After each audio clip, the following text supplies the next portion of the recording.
What a crowd. It is my pleasure to introduce Drew Houston.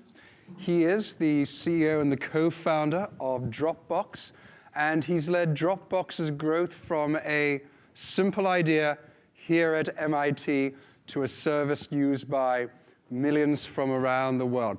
I don't normally have to ask this question, but how many of you actually attended MIT? Almost all of you. So he did his electrical engineering and computer science degree here at the Institute in 2006. He took a leave from school to form Accolade, an online SAT prep startup, and he worked as a software engineer at various other startups. I'm going to ask Drew probably to tell you the requisite founder story, but in short, he grew frustrated with these little USB ports and emailing himself files. And one day on the bus to New York, he came up with a better idea. Teamed up with his fellow MIT student, Arash Ferdowsi, and they began working on the project that later became Dropbox. In 2012, we named him to MIT Technology Review's Young Innovators Under 35, the most brilliant people on the planet. And he was also named to Fortune's 40 Under 40. Ladies and gentlemen, Drew Houston. Please join me.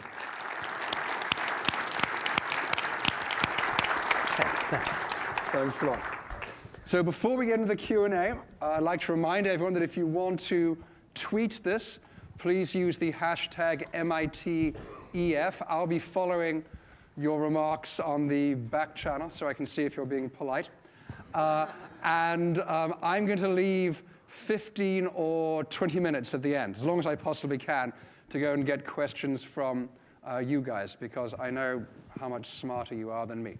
So, as I promised, before I do anything else, do the requisite founder's story really quickly. Well, I'm glad to be warmed up by the actual fireside here.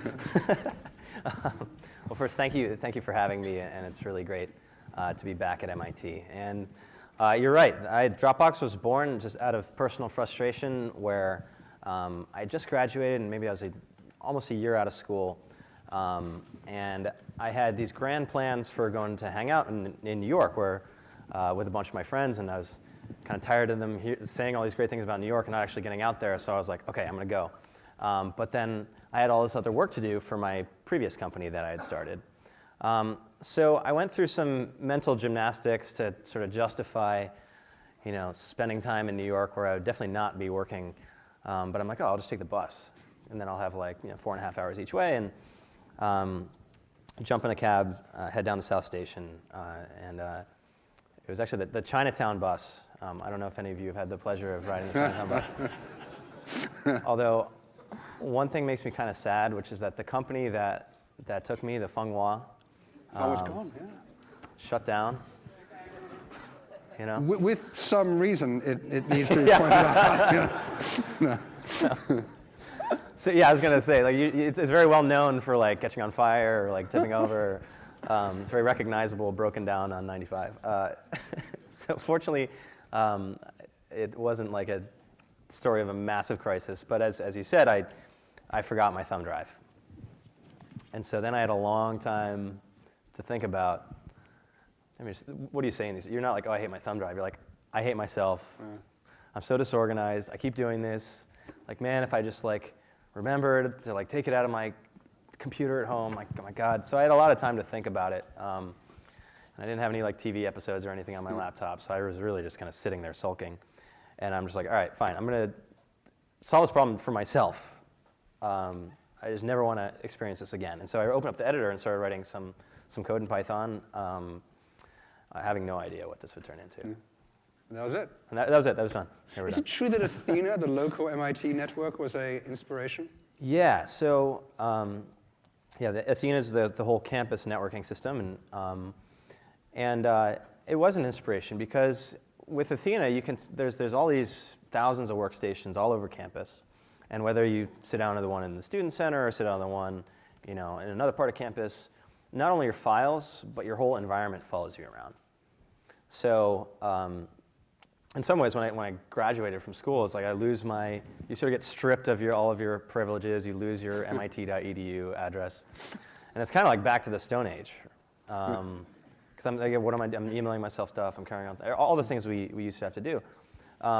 And as we would later explain to investors, we're like, look, someday Tom Cruise in Minority Report is probably not like logging into his Gmail to like pick up the attachment he sent himself that morning. One day we will live in a world where like all your stuff follows you around. But that was a pretty far cry from the world where we started in 2007. So I hear a lot that one of the biggest challenges to entrepreneurs at the moment is the shortage of engineering talent, right? Or put it better, the competition for engineering talent. So in Dropbox's case, it's really interesting. Your whole competitive advantage is creating this seamless magic where no matter what system I'm on, no matter what device I'm on, it looks like my files follow me everywhere. And that's an engineering miracle. Yeah. So I want to know how you have successfully scaled your engineers. Yeah.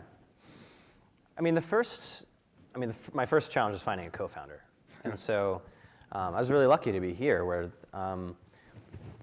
I think, and anybody who's gone here has had that experience. Like you come into MIT, you're like, I'm pretty good at math. And then you take one of your first like math courses, you're like, okay, never mind. Which is really valuable because then like what good looks like completely changes.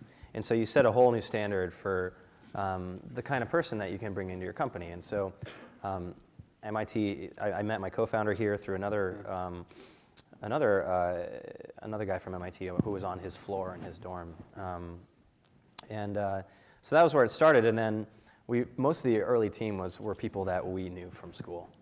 And so that was really important because whether you're 2 people or 10 people or 100 people or whatever size, that little group is the seed crystal for what your company becomes.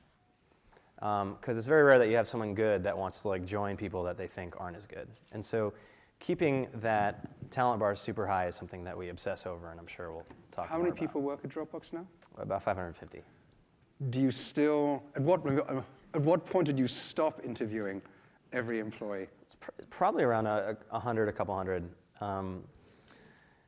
At some point, there's just not enough hours in the day. Yeah. But actually, my co-founder continued to interview a lot of people. I mean, we both certainly interview, spend a ton of time interviewing folks. But we were able to divide and conquer a little bit on that. Are there groups that you always still interview either by virtue of seniority or because they work on engineering teams that you particularly care about? Yes. So I certainly spend most of my time looking for folks who are going to run big chunks of the company or run functions or different things. And I spend a lot of time, on phone calls or in person or on long walks with, engineers or product or design leaders. So I certainly that's where I spend most of my time. And actually recruiting is the one thing I spend the most time on. That's interesting. Are there any tricks you use? I mean, for years, Larry and Sergey at Google had these insane little difficult tasks they would make people do, which have actually, I believe, been proven to be completely non-useful in hiring engineers. But do you have any more useful things you do? I think it's just relentlessness. Yeah. We just never give up. Our company is full of people that we met maybe even like 2 years before they ended up joining the company, sometimes much more than that. You keep on badgering them until they... Yeah, we annoy the hell out of you until you finally sign your offer letter. That's a huge thing, a huge part of my job and really everyone's job in the company is like finding these really great people because they're so rare, and especially in engineering or product development, there's the difference between someone who's just good versus like someone who's incredible is just so massive. And the famous 10x. Yeah, 10x, but I think it's probably more than that. Yeah.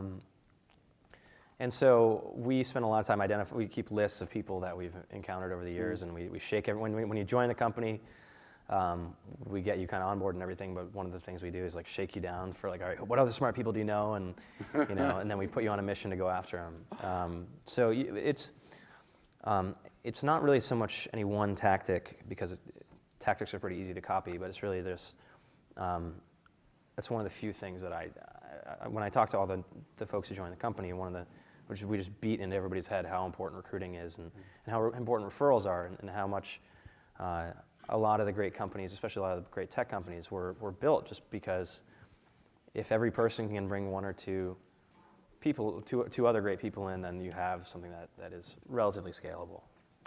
So I've read, and I believe, that salary and benefits are not the primary attractor in a competitive hiring marketplace, and it is equity and the kinds of challenges that you can provide your engineers. So is that true? And how do you paint an interesting set of challenges for incoming engineers?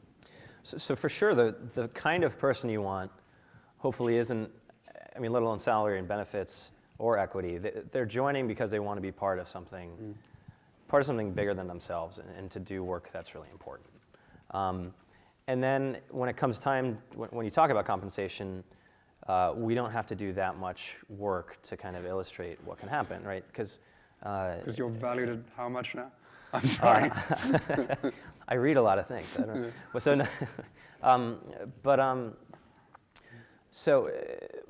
There are all kinds of stories. That's sort of the Silicon Valley stories, right? You get some stock options, things work out, everybody does really well.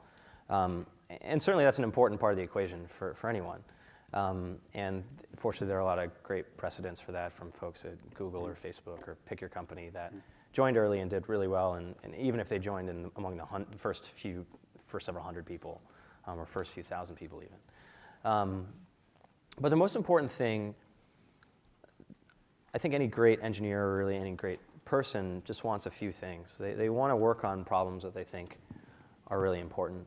They want to be challenged. They want to grow. And they want to be surrounded by people that they really respect. And so if you manage to get great people into your company, it makes it that much easier to continue to hire great people.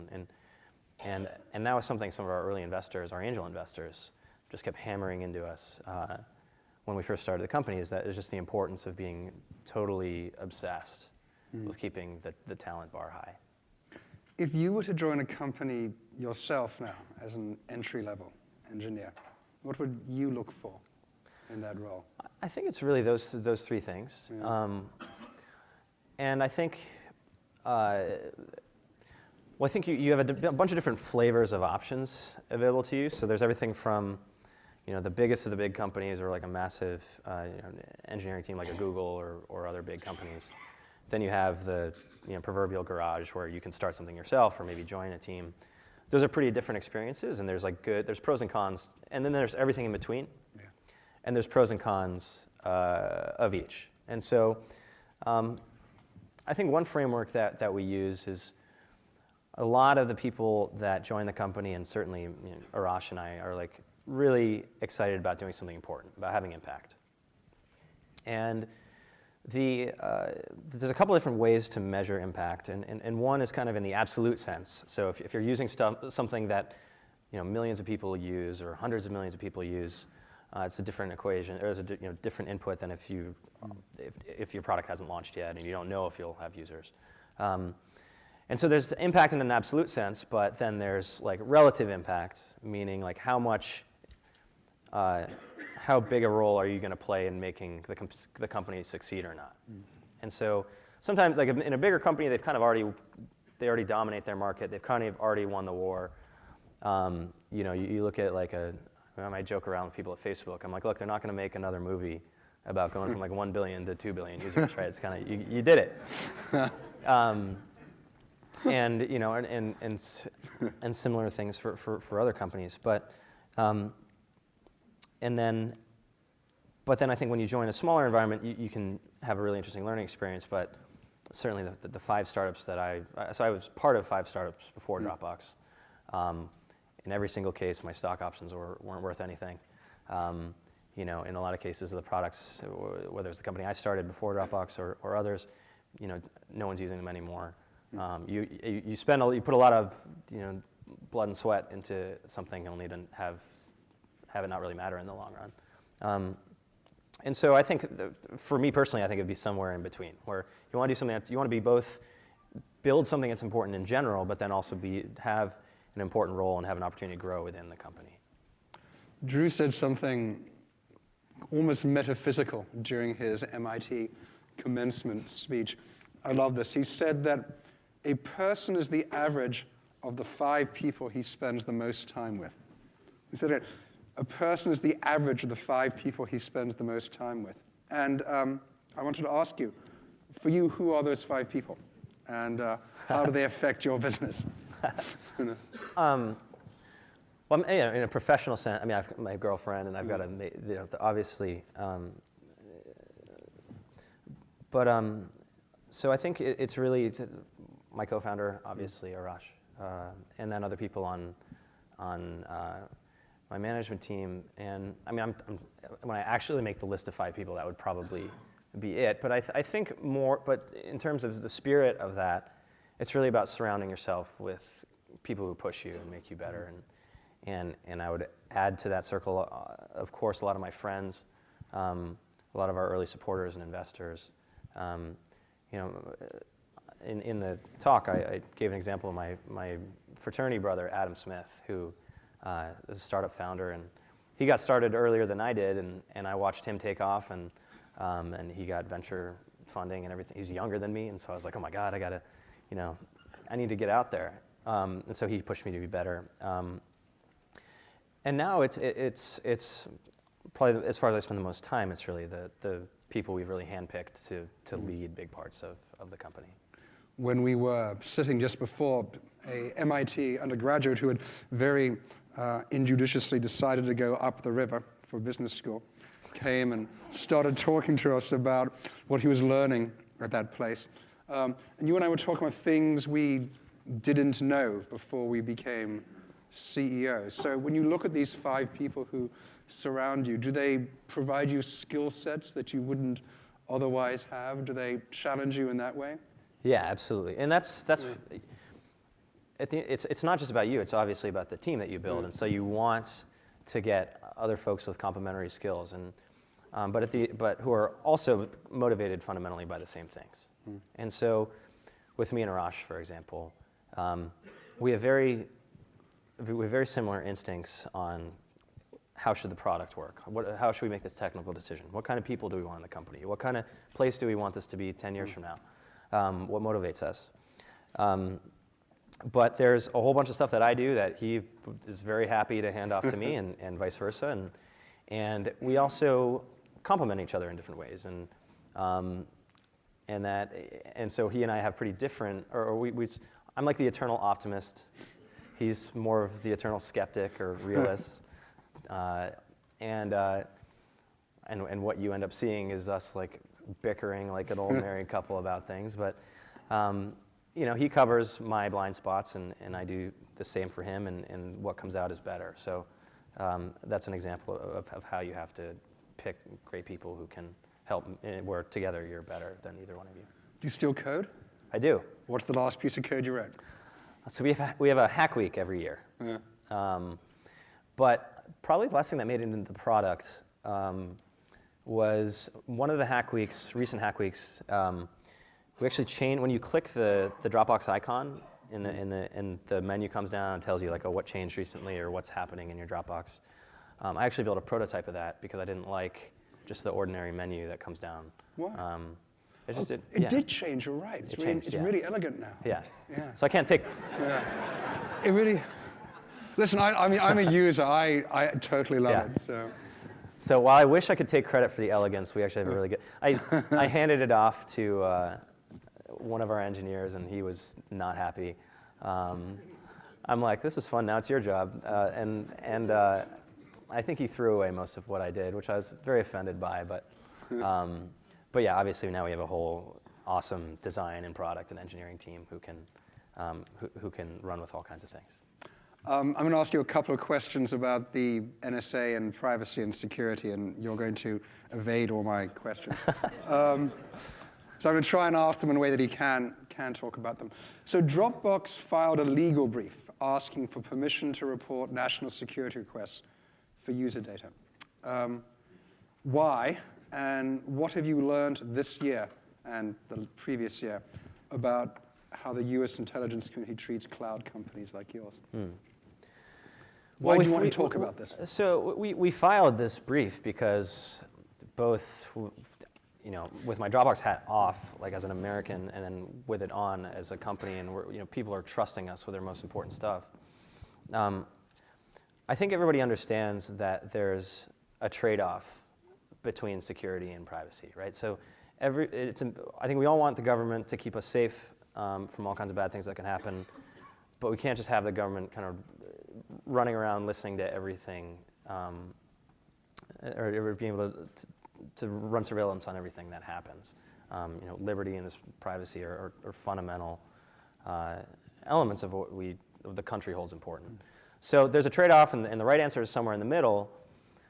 But the way we're learning about everything that's going on, I'm sure was shocking to everyone in this room in the last year. And so I think the government could have done a lot better job having kind of an adult conversation about this, not having everything being so shrouded in secrecy.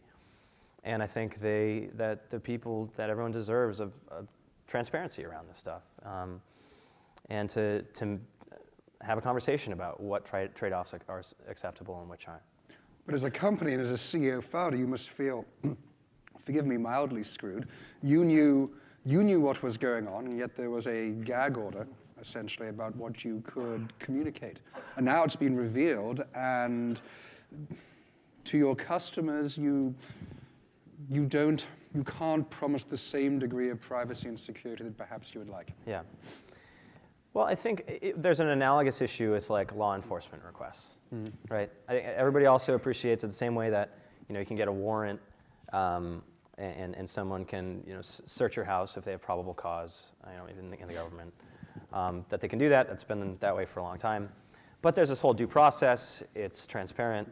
There are a whole series of laws that are publicly known around how that happens and what happens, and we're allowed, for example, on our website to disclose how many people that affects, or and when there's an inquiry, how many of the inquiries did we accept, and which did we push back on and reject, and how many accounts of that did that cover, and what you find is it's like maybe tens of people out of hundreds of millions of users that are affected by this, and so while in principle it's a kind of in the absence of that information, you have to assume, like, oh my God, like, what is the government capable of doing? And so I think both transparency around what is actually happening, and then transparency about, now whether it's Dropbox or all, sort of your internet companies in general, having, again, a mature conversation about what the government is allowed, or what trade-off the government is making between security and privacy. I mean, we're pushing for transparency there.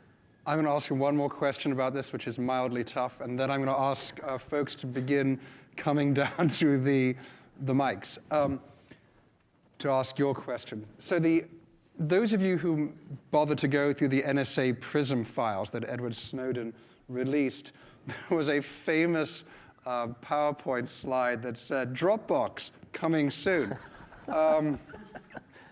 So you have just called for the NSA to be more transparent, and so I'd call upon you to be as transparent as you can and tell us what you have been required to hand over.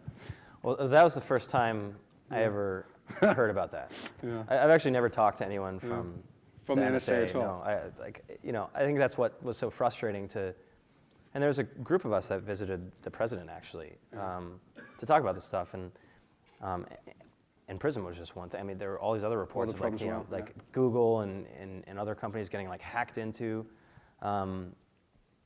And so, it was pretty shocking. Google was furious. They actually, as you say, they were actually hacked, which made them incredibly angry. Yeah, I mean, which is a completely different story. So, I mean, we're not part of PRISM. We weren't part of it. It was the first we were reading about it, like all these other companies. And so, it's a pretty, I mean, it's frustrating all around. I mean, it's not fun to sort of wake up and hear that these things are happening. Whether, again, I mean, all my stuff is in Dropbox too. I don't want anyone else looking at it. And we care about these things. So I'm going to take audience questions, and while you think of them and come up to the mics on your left and your right, I'm going to ask a question from online, from Brad Williams, at wayfair.com. And his question is, what methods have you found to be the most successful for engaging talented software engineers who are not on the market? So I guess that's a question about how do you recruit people who are already firmly fixed in a company? Well, I think that's just reality. So it's very good people, whether engineers or otherwise, are almost never looking for a job. And there's always some reason why like now is not the right time, or they just started something or started a new job, or there's usually 100 reasons to say no to even consider something new. And so that's where, when you think about techniques to get around that, really it's just staying on people. First you have to collect, keep inventory of who are the best people that you or your team has ever worked with. And you try to find ways to, you don't just hand them an offer letter and be like, quit your job right now. And you don't actually just say, hey, will you interview? Because they're gonna be like, no, I don't. I feel weird. Like I'm not looking for another job. Why that'd be a strange next step to take. But you bring them into your orbit, right? You have them swing by the office for drinks, or you do various things, and you introduce them to more people in the company. And you sort of you tastefully kind of like educate them on everything that's going on in the company. And there's a bunch of reasons that we are excited about what we're doing. And after we explain them, other people, it's pretty easy to get other people excited too. And so then people, once they realize like, oh, I'm not just like, the place I am right now is not necessarily like of all the millions of places I could work, the chances are pretty low that this is like the best conceivable thing. And good people always are choosing from reasonably good options, right? So you have to convince people to not settle for just something that's merely good. And you have to show them how your option is great. And there's a bunch of ways you can do that. There's all our company is full of people who are not looking for other jobs. It's a long seduction. So it's... Pando Daily, which is a Silicon Valley tech blog, had this odd story recently about there being a gentleman or gentlewoman's agreement not to recruit which was news to me, and I imagine news to you as well, that there was collusion over not aggressively hiring people who were already in place. That's not the case though, right, as far as you know? I have no, I mean, I first read about that in like the Steve Jobs biography, that there was some scrap about that, and I mean, I have no idea what the other companies are doing. But you don't feel any no, that's constraint. Illegal to do that. Mike's here on the left and the right. Make your way down. I have lots more questions, but I'm sure you have smart ones too. You're being taped, so please say who you are and where you're from. And if people line up at this one, I can go left, right, left, right. Hi. Hi. Dana Zurcher, Microsoft. How about retention and project lifecycle? How do you keep folks kind of on the cutting edge of projects instead of keeping that historical tail, tying them to what they've just finished, and the frustrations that go with that? Maybe another way. So I think the way I'd answer your question is there's always kind of a portfolio of like really new stuff, and then sometimes it's more speculative. Maybe it's projects that have just launched, and so they're being refined. And then there's areas of the project that are more mature. And I think your question was about, okay, well, how do you keep people from getting bored, or like how do you sort of accommodate having such a variety of different things? And I think the answer is you hire people with a variety of different interests or personality types, and also you give people ownership, so they take a sense of it. Some people might be really excited about prototyping new things, and they only want to work on the new stuff. Sometimes people really take ownership of something that they've built and want to see it through and continue to maintain it for a long time. And then usually do something in the middle, where people kind of have tours of duty on different things. If you have a lot of maintenance things that might not be that glamorous, you don't want to burn out any one person on just doing those things. And so we have we call it our residency. When you join the engineering team, you get a bunch of introductory projects in different parts of the code base or in different parts of the product. And so we queue up a lot of those, a lot of the maintenance tasks, which otherwise are not going to get the average new grad engineer excited. We queue up a lot of those as easy tasks for new hires to take on, for example. But it's tricky, how you keep that right balance and keep people happy is really this constant matching of people's interests and strengths to what you need to get done. To the left here, please. Hi, Sajeev Popat from Progress Partners, and I'm sorry, Sajeev Popat from Progress Partners. A question about, you talk a lot about software talent, technical talent. What about non-technical talent? What is there a different kind of vetting process? How do you look at those types of people? If you could just address that'd be great. Thank you. Yeah, it's a good question because I started out just as an engineer, and so I had no real other business experience, and I really had very little context for all of the different functions in a company besides the engineering and maybe the design or about the product. And so it's actually an interesting challenge. If you've never done a job before, how do you know how to evaluate for it or hire good people? And we went, and it's deceiving, the same way that it's basically this problem where if you don't know how to program, and you go to the kid in your neighborhood who is typing these strange symbols into a computer, and oh my God, out pops a web page. You're like, this kid is incredible. This kid is a genius, right? The same way you might be listening in the Kendall Square Tea Stop, and you hear someone playing a Beatles song, and you're like, I can't even put my hand, I don't even put my fingers on the strings, and this person's playing a Beatles song. This is amazing. But then you hear Jimi Hendrix, and you're like, oh, right? Or here in math, or an MIT engineer, the kinds of people you meet, and you're like, oh my God, okay. So first it's like a calibration problem. What is great, or what does world class look like? And so you have to go out and hunt down people who are really, really great at a given field to start. And your investors can be really helpful with this. So if you have and I would recommend getting the best possible venture capital investor, and then they have a network. And usually, people will sit, if you're within their portfolio, some marketing executive at a Sequoia-backed company will meet with a founder for a little bit and you can pick their brain on okay, what should I look for in a great marketing executive? And you can after talking to 4 or 5, you kind of get a feel for what great looks like. But it's hard. Then you have to go after them, and I think that's one of the harder things, especially if you start just with relatively narrow experience, branching out and hiring people, especially when you've never done the job before. But another thing is also doing the job yourself. I think that is highly underrated. You get a lot of people oh, how do I find a good someone who's non-technical is how do I find a great engineer? And a pretty good answer is to learn how to code. Not because you're going to build the products all by yourself, but you'll have a lot greater appreciation. You'll be able to much better evaluate the people that you then team up with. And so I think having some context, knowing how to do the job, even if you're not world class at it, is really important. And very few people are willing to put in the legwork. Yeah, Drew, Dan Fagello with Tech Emergence. I have a pretty good idea now, hearing your story, as to how you're bringing folks on board now and vetting engineering talent, things like that. When you were, can you speak a little bit more to your initial reconnecting, maybe with who your founder is today, and what that process was like? I think you spoke of it as a shard, that initial chunk of the company, number of people, that smaller group, before you were Dropbox. How that built and how that might be different than the process now that you're a larger company that goes were you out networking your butt off? Was it calling all your MIT buddies? How did that look?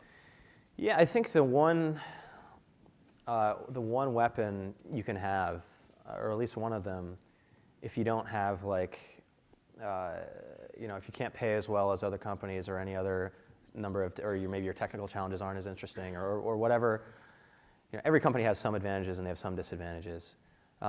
One thing that everybody can use is just sort of the power of a personal relationship, right? And that trust. It's actually this sort of, when you think about how, it's pretty rare, or the labor or whatever is pretty illiquid, right? People are rarely matched to the optimal job. And so you can kind of benefit from that, because so in short, what did we do? We talked to the smartest people we knew from school. And we twisted their arm and convinced them to be look, it wasn't even about financial success. I mean, that was obviously an ingredient, but it was really like, we're going to go on this adventure, and like we're going to have fun, and like you know us, and let's go do this. And so you make it exciting, right? And because I think for a lot of people, it's not so much like, oh, I'm going to evaluate these 19 options, and here's my Excel spreadsheet with all the pros and cons. It's really like, how does it feel? And I think that can be an equalizer when you're up against a lot of people who all want the best person. So you're drawing on bro-ness a little bit early on. It sounds like adventure more so than having them draw out the Ben Franklin pros and cons table. You were like, hey, we're going to make this happen, and that enthusiasm, personal connection was. Yeah, we a bunch of us knew each other, and you know, once you have that relationship through just kind of going through college together, then it's pretty easy to convince the right kinds of people who want an adventure like that kind of self-select into it. Cool. Very good. Thanks. And you're just not going to have 100% hit rate. Like you know, no matter how good your company is, or sometimes the timing is just wrong, or sometimes people are just not interested. But I think people tend to give up way before they should. Got a question here from online that bears upon that. How do you vet team members you haven't met through college, when you're about to entrust them with proprietary business information, business secrets, important code? How do you develop trust with new members? So I think it's a balancing act. I mean, so unpacking the question, like, what are the threats? Okay, I guess if we're recruiting from, you know, a company we compete with, and then you have to be somewhat prudent, you know, to be like, all right, we're not going to give you like our whole roadmap, or we're, you know, you sort of stage how you release information over time, so that the more sensitive stuff only comes towards the end of the process. And we have gotten burned by that. I think default trust is a good policy. Yeah. But again, kind of stagger it so that the more sensitive stuff happens later. Do people sign NDAs when they interview with you? Or? Yeah. I mean, it depends. I mean, you know, our first experience when we're recruiting someone is not like, here's a piece of legal paperwork, go sign it. And I think this is also kind of a variation of sort of a paranoia, which is usually a little overdone when it's like, oh, I'm not going to tell you my startup idea until you sign an NDA. I mean, that's ridiculous. And even if you share your most like sensitive, like secret plans, even with a competitor, you know, the leap that would have to happen is then they have to like stop everything they're doing, like go funnel all the secrets, you know, to the relevant people on the team, and all this stuff. And you know, in practice, it doesn't happen very often. People are usually, I mean, at least if you're talking to good people, they keep things in confidence. But that said, don't be, you know, we have had problems where like we get someone excited, at the last minute they go to a competitor, and then they end up, I mean, in one case was the guy ended up running the competing product at the company that we were most afraid of. And so don't do that. But you know, I think by even with that situation, I think it's better to, if there are things that get you excited about your opportunity, you better make sure that the person across the table is getting excited about the same things. Communicated. Silicon Valley feels very strongly about this. There's a foundational myth in the Valley, apparently true, that IBM only ended up going to Microsoft to have the first version of DOS because Dan Bricklin was out, I believe, skydiving, and his wife refused to sign an NDA when they came around to say, will you make us a language? Gary Kildall. Gary Kildall, that's right. Digital Research. Yeah. He's reportedly flying a plane right. when That's right. IBM came knocking. He disputes that vehemently, but you know, it's funny. Yeah, that's the. So a lesson in the importance of transparency. Yeah. Please. What's up, Drew? Tim Reese with Tech Emergence. My question for you was, the initial product launch, what kind of hypothesis and testing were you guys running for your initial messaging and onboarding strategy, and how was that refined and tested, and what kind of conclusions did you guys come to really find that messaging that hit home to the market? Well, it started out pretty simple. I mean, and it started with just me convincing myself like that I wanted something like this. But I think there's a lot of trial and error. It's pretty easy for us to describe what Dropbox does and why you might want it now, but we really struggled with that in the beginning because we're like, well, what is it? Like people say it's like file synchronization and online storage and all this stuff, but like the average person has no idea what you're talking about. And so I think just by, instead of being totally focused on secrecy, I think you should be focused on talking to anyone who will listen. Again, because the likelihood that someone's going to like quit their job and like go compete with you is like very low. I mean, it does happen, and then when it's so rare that sort of by definition it becomes a big story when it happens. Sorry, I just totally lost my train of thought. And so it just over talking to people, you just sort of you see when people's eyes light up, and you see when people are like checking their phone, they're like, oh, that sounds cool. So it's just this refinement, and for us, when people finally started to understand what Dropbox was, because back when we started, no one even really needed something like Dropbox for the most part, or they didn't know they needed something like it because they just have one computer. They're not like syncing things. The iPhone, iPad, all these things weren't around yet. But we're like, one thing that worked was, again, after trying just a bunch of seemingly reasonable things, like, hey, do you ever email yourself stuff? And people are like, oh yeah. Or do you carry around a thumb drive? They're like, yeah. Like, you never have to do that again. They're like, what are you talking about? And so you sort of set the hook, get them interested.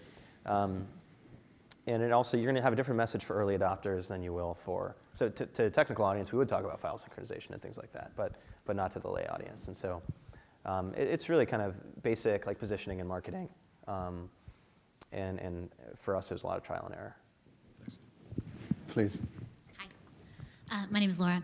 Congratulations, you've raised a bunch of money. So how do you surround yourself with folks who help you make decisions on how to spend it? And how do you keep the larger team aligned with the vision of what happens next as you deploy all that cash? Well, I think lately when we've raised money, we actually don't have like a grand plan of like exactly where every dollar is going to go. A lot of it is really opportunistic, and it's really just flexibility. And it's the fact that certainly a lot of the big internet companies have more commas in their balance sheet than we do, and so the closer we can get, the better. But it's for all kinds of stuff, for acquisitions, for infrastructure and so on, all the things that cost a lot of money, but can, if you can, in general, if you can use cash to get where you want to be faster, cash is relatively easy to get a hold of, especially in this kind of market. So you should, that's a good trade-off. And then as far as like how do we surround ourselves with people that help us make decisions, dating back since the early days, I mean, first it was our angel investors, then it was our partners at Sequoia and our other, in Excel and Index and our other venture firms. Their careers depend on your company being successful. And I think people kind of get all this out of order. A really great venture investor can, especially one that's seen, seen the process end to end of a couple scruffy engineers showing up at a partner meeting all the way to, to creating a big company. They're not going to tell you how to run your business, but they have sort of the pattern recognition when kind of appropriately used can be helpful, and they can be like, well, most companies at your stage think about this, this, and this, and have you guys thought about that? And then there's also, especially in the Bay Area, there's this pay it forward kind of culture where people, especially when you're building and running a company for a long time, the sort of circle of people who have done that becomes relatively smaller. And it was kind of a challenge for everyone, and everybody was helped by others on the way up, and I think everybody feels a sense of obligation to do the same. And so, I've gotten a chance to learn from a pretty incredible group of people who have built some amazing companies, and that's made a huge difference in building Dropbox to what it is. In the beginning, how closely did you feel helped or supervised by Sequoia and Excel? I know that when Square was being founded, Khosla parked themselves in the damn office. Yeah. Because Jack had never really built a company before. Yeah. Well, I thought that Sequoia was our first investor after Y Combinator, and so I was like, all right, these guys have built like Google, Apple, Yahoo, YouTube, Cisco, there's like this incredible thing. So I'm like, there's got to be the little room in back that has like the treasure chest full of pixie dust, and we get to go like dig in, and unfortunately it's not quite like that. Yeah. Now, our investors have been super helpful, and for all the reasons I've mentioned and more. And recruiting is actually a big thing where you can lean on your board and you can lean on your investors because they have relationships too. So even if you don't have the relationship with the person you want to hire, chances are your VC might, or they might know someone who knows someone. And so that has been a really helpful thing in addition to the other obvious benefits, the brand and sort of trust that comes from getting a great investor. Hi, Will from LabMinds. And eventually your connection, like everyone says, hire people you know, of course. Eventually you run out of that. Yeah. Do you remember the first 3 people that were coming in without a good personal reference, like your VC's friends, uncle's reference no longer counts?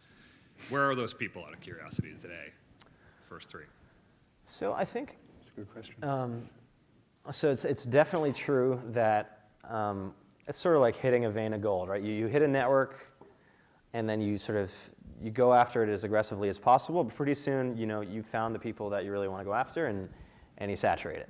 And that was true. Like eventually, we just didn't know more. You run out of kids that are in your graduating class that study computer science and so on. So then you have to put an inordinate amount of work to sourcing to go crack a new network. And I think a lot of that is leaning on your investors and so on, but it's also just researching and sort of networking with people who are at different companies. Like, who's the you can kind of map out, if you're really extreme about it, you can like map out, okay, who's responsible for what project at Google or whatever company. When you read about talented people doing interesting things, or you see people on making cool things on Hacker News or something, then you can reach out to these people. We ended up hiring the creator of the Python programming language, this guy Guido van Rossum, which was a totally surreal experience for me. But it really started out kind of like what I described, like cool. I was like, hey, I tracked down one of my friends worked at Google and knew him, and so I bugged my friend Aaron for an intro. Eventually, he gave me one, and Aaron checked with Guido. Guido van Rossum's his name. So Aaron checked with Guido, and he's like, hey, are you okay meeting this guy? And Guido was like, sure. And I had a message. I was like, look, we live, like, Dropbox exists because of Python. And like, we're so grateful for everything you've done. And he agreed to grab lunch, and so I met him at work, and we got lunch. And it wasn't like, okay, here's your offer letter. That was the beginning of like a 12-month kind of process where I'm like, okay, first we get lunch, and then invite him over to like hang out at the office, and it's pique his curiosity. Like, what is he interested in? Right? He's interested in like novel uses of the language or any number of things, and hard problems in general. And then we want to introduce him to more folks at the company, and then we had him give a talk, and then you sort of slowly bring a person like that into your orbit. And then once you sort of lock your jaws on your leg, you just like don't let go. And so, I mean, that's a perfect example. I don't know any Dutch computer scientists or. Still with you? What's that? Yes, yeah. Please. Hi, I am Mounia Mostefawi. I'm French. I'm working for a French company at CIC that helps French startups to settle here. And I have a question about the parity and the balance between men and women at Dropbox. I don't know if you have a special strategy to keep a balance for that, and I don't know if women are paid the same as men, because in France, French women are paid less than men. Thank you. Well, so we do a bunch of work, whether it's men, women, or any other dimension. Like diversity is like super important to us, and we have like dedicated programs. And so, because I agree, if things get too lopsided, it becomes even harder to kind of get that balance back. And it's valuable for all kinds of reasons. Just the same way that we want to make sure we get people from all kinds of different companies and all kinds of different backgrounds and levels of experience and so on. And actually, as a personal thing, I do a bunch with code.org, which, among other things, in addition to encouraging computer science education generally, we'll do more around getting women interested in computer science. And they've actually been phenomenally successful in a short period of time. But we do everything we can, both personally and as a company, to get more people interested in computer science and into sort of this adventure of starting companies. One of the things we've discovered at Technology Review is that gender parity is only achieved if you begin at the interviewing stage. That before you even begin trying to achieve it, you need to make sure that there's a good distribution, both men and women, of the candidates you're seeing. Otherwise, it becomes almost impossible. Yeah. Hi, Corey from Culture Envy. I'm just wondering what role you played in the Dropbox culture from the beginning through now, and also what measures you've taken to just keep tracking the culture. So I think the culture for any startup starts as this bizarre average of the founders' personalities. And so it's funny, like when I bring in friends from college into the office, they'd be like, yeah, I can definitely see who built this company. Because there's like music, like instruments and stuff, and it's just the way it felt. And then you expand the circle and you hire your early team and so on. And in some ways, I think a lot of Dropbox culture sort of descended from the MIT culture, because pretty much the team, the first 10 or so people, were comprised of people that had just all gone through the same experience. And the good things about it, people didn't need to be told to work really hard. They didn't need to be told to have high standards for everything we were building. And sort of there was that shared context that was really valuable. Over time, as you bring in people from all these different companies or other backgrounds, then it becomes harder. It becomes less and less likely that the incremental person you bring in feels the exact same way about things. And so you have this drift, and then you sort of wake up and you're like, okay, now we have to really be clear and set down what this culture thing actually is. And for us, it really just started as this exercise, what do we actually look for in people who join Dropbox?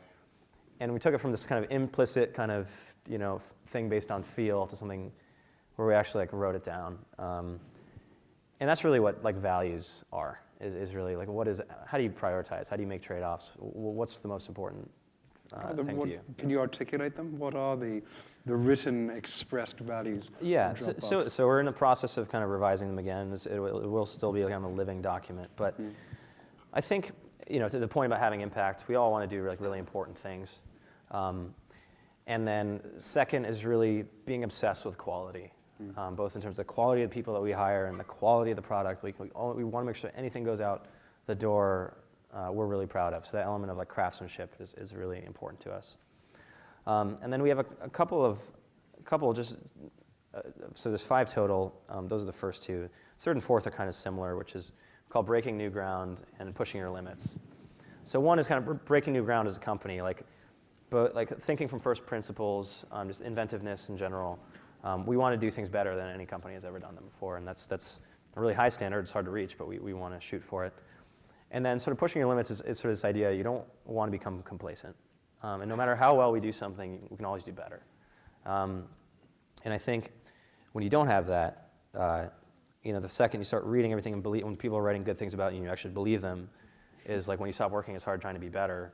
And that's day one when you leave the door open to get killed by someone who wants it more than you.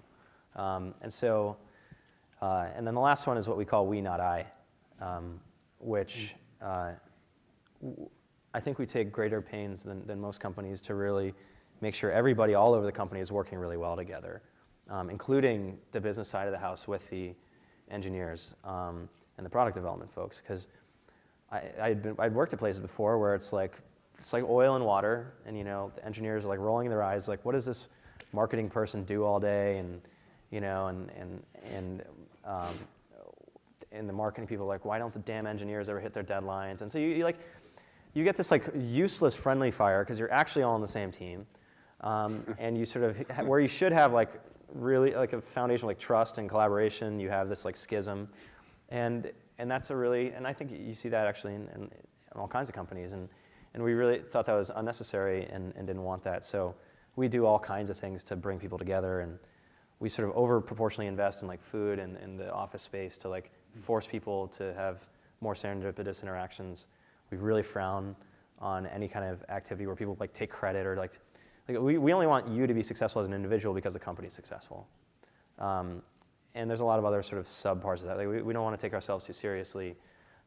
We like having fun. We really want to take care of our users. We want to take care of our team. And I think one of the revisions that I would suggest to our values is really this idea of trust and trustworthiness. Like people are trusting us with the most important stuff. You know, people who work at Dropbox are entrusting us with their careers and their livelihood.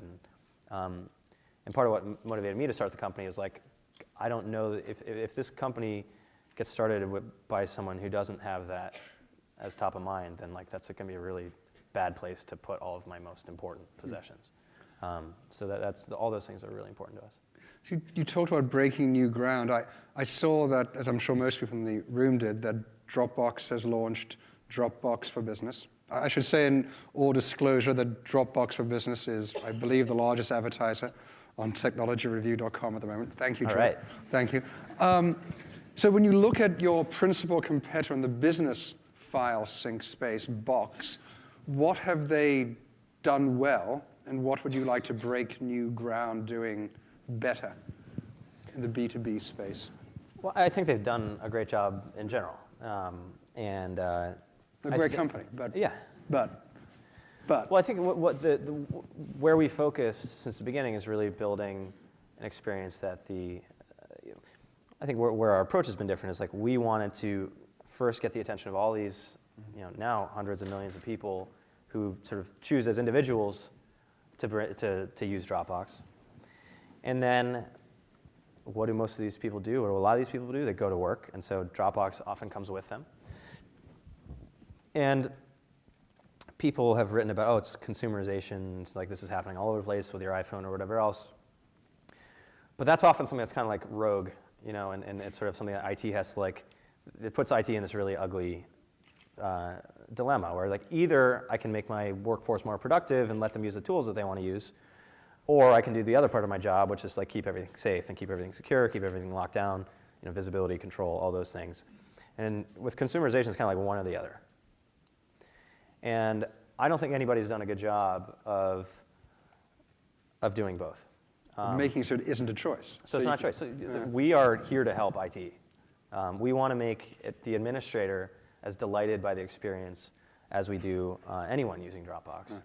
And I think one thing that is going to be a really interesting long-term advantage is we can go out and we can hire people like Guido or the lead designer of Instagram, and then put them on making a delightful admin console, right?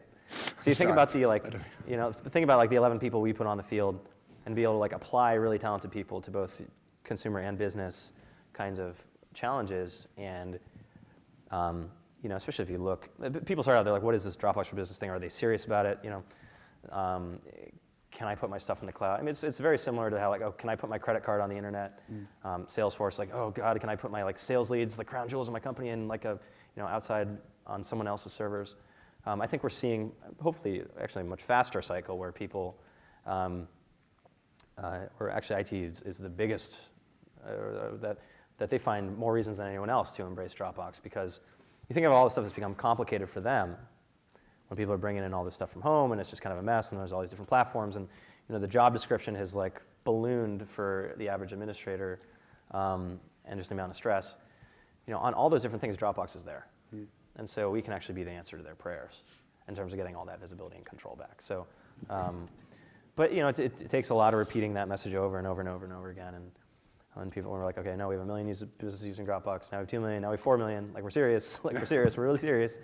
Eventually, people start to get it, and it's been awesome. I'm going to take 2 last questions, please.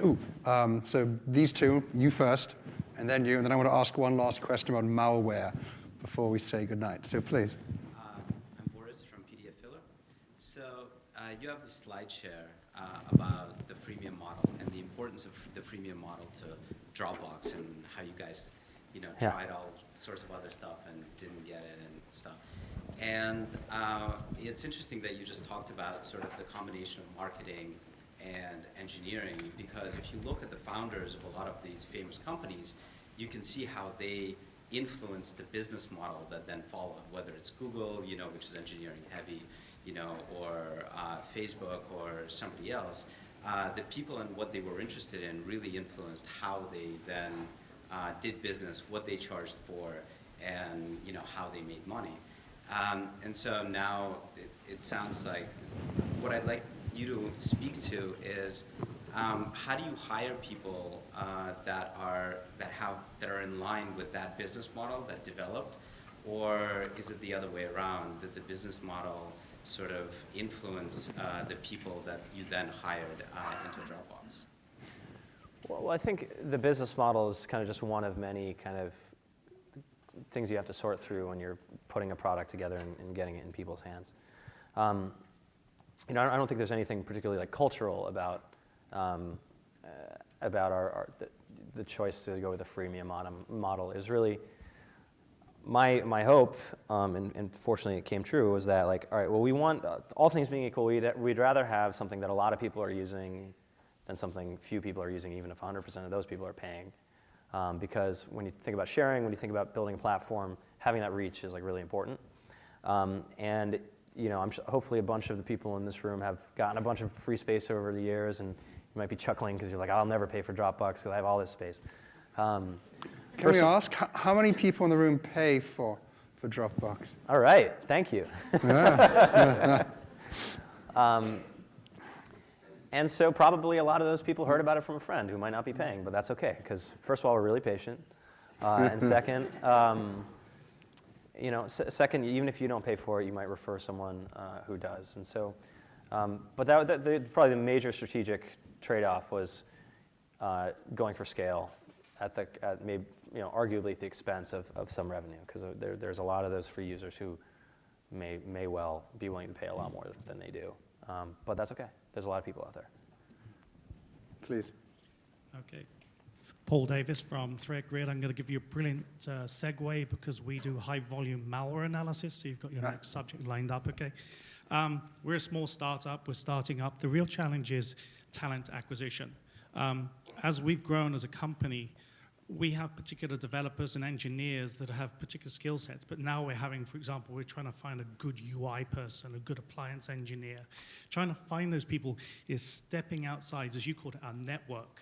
Yeah. How do you find those networks? We can't necessarily go after the top designer of the Google interface or whatever, or Dropbox UI interface designer.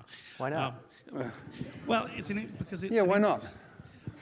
It's a difficult conversation because they're now in a bigger company. And when you're in a smaller company... Well, do you think they're happy?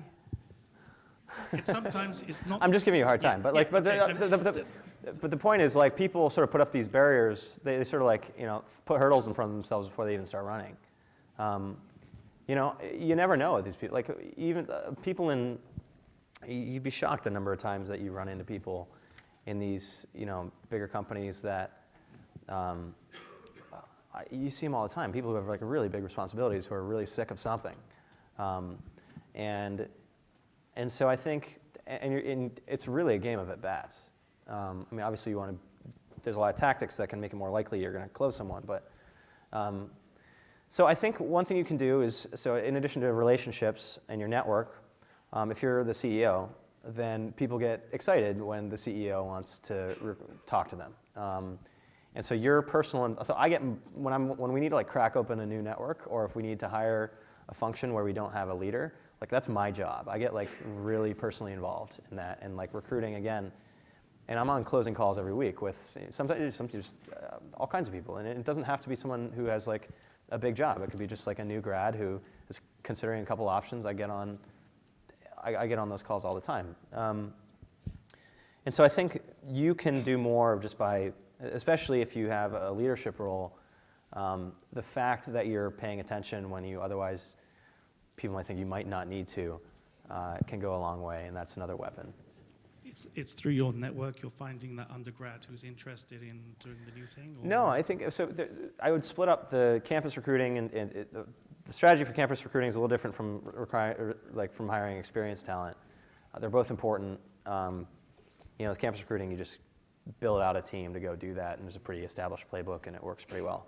With the experience recruiting, it's hand-to-hand combat for everyone. Even if you're doing and people don't come to you. That's the thing. Like, it's very rare. I thought, okay, we're just gonna put up a job post, and like put on like Monster, and or have like Dropbox.com/jobs, like which we have, but like the yield is like really, really bad. And so it's really about building into the culture that kind of aggressiveness and like relentlessness about finding people and attracting them. And they don't need to be part of your network. It just takes longer to build that. You want to build that relationship first before you ask for their hand in marriage. Do you have a sense of what percentage of your employees had to be actively recruited as opposed to came to you and said, I saw you'd post a job, I really want that? I wonder if we have like stats on this. I would probably say about half. Fascinating. So it really is the war for talent. Yeah. No, and it's bad. It's sort of a struggle, no matter how. It was a struggle in the beginning. It's a struggle now. It's struggle everywhere in between. It'll be a struggle forever. But that's just part of the game. And think about like sports teams. Like they're always like jockeying for talent. So if there's a skill set you can build in your company, that's a really important one. Is getting the best people. I'm going to ask you about malware, but I'd be remiss because the online audience has gone crazy about Bitcoin. They want to know why. They want to know why you're not accepting Bitcoin, or if you will do, or why Bitcoin is so cool. I don't say something about Bitcoin. We really hate it when people try to give us money. Actually, that's not the first time that's been proposed. I think it's actually not that complicated to take Bitcoin. I imagine there's a bunch of accounting and other issues. The value of it is fluctuating so much, but I think there's other companies that take some of that pain away. That's something we'll look into. I think it's super interesting what's happening with Bitcoin. It's a technically fascinating thing. Yeah. So question about malware. So the syncing which you do is kind of marvelous and it's seamless and it looks like magic, but it has a downside, which is that you also can sync malware. Is there any way technically to stop that happening, or is it simply a feature of file syncing systems? Well, I think, especially if you're using it in a company, or most people have some kind of antivirus, and I mean, we're big believers in like do your thing really well, and there's a lot of great antivirus and anti-malware, all kinds of different tools out there. And most people are already using their favorite one, and I think it would be asking a lot to like foist something on people. So we've kind of stuck to our knitting as far as that. But I think that's also a challenge. It's not really native to Dropbox. I mean, your email, your Gmail can also, you can send bad stuff, or web browsing, or through a thumb drive, or there's a whole bunch of different channels. And so I don't think Dropbox is unusual in that regard. And actually, it's pretty rare that people are sharing like apps or executables on Dropbox. It's more common that it's like photos or documents. So stick your knitting someone else's problem. Yeah, there's a lot of good companies that solve that problem well. You have the last question, and therefore it has to be so smart. No, but don't feel any pressure. Uh-oh, that's tough, especially with this crowd. My name is Ken Parker. I practice intellectual property and privacy law, and I was interested in hearing what your privacy strategy is, in particular with respect to HIPAA compliance, whether business associates can put their files on Dropbox and feel like they can sign a HIPAA-compliant agreement, whether your new business product will offer that, or it does offer that? With HIPAA in particular, I think there's a whole bunch of different standards. As far as compliance is concerned, there's all kinds of different things you can be certified for, and we're kind of working our way through those. And so the short answer is we're always doing more to support the different things that our customers need. As far as the exact timeline for HIPAA compliance, don't have an exact answer right now, but certainly we want to increase the scope of people that can deploy Dropbox for sure. And actually, that's we've done a lot in that regard in terms of, you think about the business product, we actually completely rebuilt it last year to support separating your home and your business stuff, to give admins all, in addition to sort of what we had before, which is like directory integration and some of the other administrative features, all these finer grained controls around what you share and so on, all this auditing. The kinds of stuff, it's not just security, but all the stuff around it, which if you compare it to 2 years ago, we've just made massive strides, and you fast forward 2 years from now, we'll make even bigger ones. So again, that's just been part of our focus for getting Dropbox for Business out there in a much bigger way. So that is all the time we have. I want to thank Drew Houston. Thank you.